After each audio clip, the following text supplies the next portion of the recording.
মধ্য গগনে লোকসভা নির্বাচন, সোমবার ভোট পঞ্চমী। পঞ্চম দফার নির্বাচনে দেশে ৮ রাজ্য ও কেন্দ্রশাসিত অঞ্চলে ৪৯টি আসনে ভোট গ্রহণ। রাজ্যে হুগলি, শ্রীরামপুর, আরামবাগ, হাওড়া, বনগাঁ, উলুবেড়িয়া, ব্যারাকপুরের মানুষ গণতান্ত্রিক অধিকার প্রয়োগ করবেন। এই পঞ্চম দফায় রাজ্যে হেভিওয়েট প্রার্থী তালিকায় রয়েছেন অর্জুন সিং, লকেট চট্টোপাধ্যায়, প্রসূন বন্দ্যোপাধ্যায়রা। আর দেশের হেভিওয়েটদের মধ্যে রাহুল গান্ধী, স্মৃতি ইরানি, রাজনাথ সিং, পীযূষ গোয়েলদের নাম রয়েছে। এক নজরে দেখে নেওয়া যাক পঞ্চম দফায় কোন কোন কেন্দ্রের দিকে নজর থাকবে দিনভর।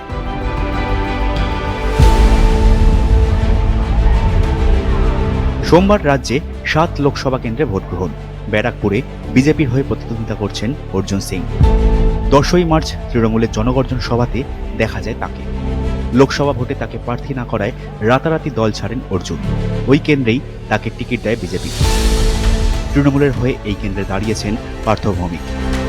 বাংলার অন্যতম হেভিওয়েট প্রার্থী অর্জুন সিংয়ের হয়ে প্রচার করতে আসেন প্রধানমন্ত্রী নরেন্দ্র মোদী।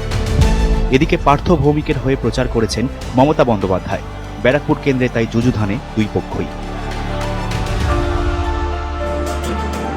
লোকসভা নির্বাচনের আগেই বিতর্কিত সিএএ আইন লাগু হয়েছে। সোমবার সে বনগাঁ লোকসভা কেন্দ্রে ভোট গ্রহণ। এই কেন্দ্রে রাজনৈতিক মানচিত্রে জ্বলজ্বল করে ঠাকুরবাড়ি। সব দলেরই পাখির চোখ, মতুয়া ভোট।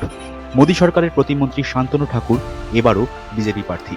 বাম সমর্থিত কংগ্রেস প্রার্থী প্রদীপ বিশ্বাস। এই কেন্দ্রে এবার বিশ্বজিৎ দাসকে প্রার্থী করেছে তৃণমূল। ঠাকুরবাড়ির সদস্য শান্তনুকে তিনি কতটা টেক্কা দিতে পারবেন, নজর থাকবে সেই দিকে।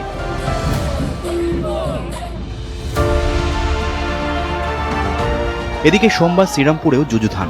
তৃণমূলের প্রবীণ প্রার্থী কল্যাণ বন্দ্যোপাধ্যায়কে ফের প্রার্থী করেছে তৃণমূল। কল্যাণের প্রাক্তন জামাই কবির শঙ্কর বোস প্রতিদ্বন্দ্বিতা করছেন বিজেপির হয়ে। এই কেন্দ্রে কংগ্রেস সমর্থিত সিপিএম প্রার্থী দীপশিতা ধর। সোমবার হাই ভোল্টেজ লড়াই হুগলি কেন্দ্রেও। লকেট চট্টোপাধ্যায়ের বিরুদ্ধে তৃণমূল প্রার্থী করেছে রচনা বন্দ্যোপাধ্যায়কে। এই কেন্দ্রের দিকে তাই বাড়তি নজর তো থাকবেই। হুগলি কেন্দ্রে কংগ্রেস সমর্থিত বাম প্রার্থী মনোদীপ ঘোষ।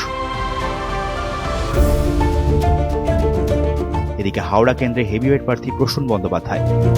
বিজেপির হয়ে এই কেন্দ্রে লড়াই করছেন রথীন চক্রবর্তী। এই কেন্দ্রে বাম প্রার্থী সব্যসাচী চট্টোপাধ্যায়।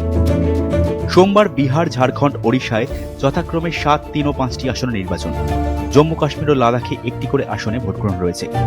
উত্তরপ্রদেশে ১৪টি আসন ও মহারাষ্ট্রে ১৩টি আসনে ভোটগ্রহণ। রায়বেরেলি থেকে এবার প্রতিদ্বন্দ্বিতা করছেন রাহুল গান্ধী। আমেঠি কেন্দ্র থেকে হেভিওয়েট প্রার্থী বিজেপি স্মৃতি ইরানি। ইন্দিরা গান্ধী, রাজীব গান্ধীর মতো দুই প্রধানমন্ত্রী এই কেন্দ্র থেকেই জিতেছেন।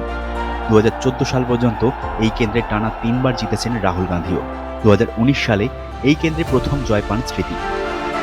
১৯৯১ সাল থেকে লখনৌ লোকসভা কেন্দ্র পদ্মের গড়। এই কেন্দ্রে প্রথম বিজেপির হয়ে জয়ী হন অটল বিহারী বাজপেয়ী। টানা ২০০৯ সাল পর্যন্ত ৫ বারের সাংসদ তিনি। এই কেন্দ্রে বিজেপির ধারাবাহিকতা ধরে রাখছেন রাজনাথ সিং। ২০১৪-২০১৯ লোকসভা নির্বাচনে বড় ব্যবধানে জিতেছেন তিনি। এবার লখনৌতে হ্যাট্রিকের লক্ষ্যে রাজনাথ। সোমবার দিনভর নজর থাকবে এই কেন্দ্র। সোমবার ভোটে নজর থাকবে পীযূষ গোয়েল, চিরাগ পাসওয়ান, ওমর আবদুল্লার মতো হেভিওয়েট প্রার্থীদের দিকে।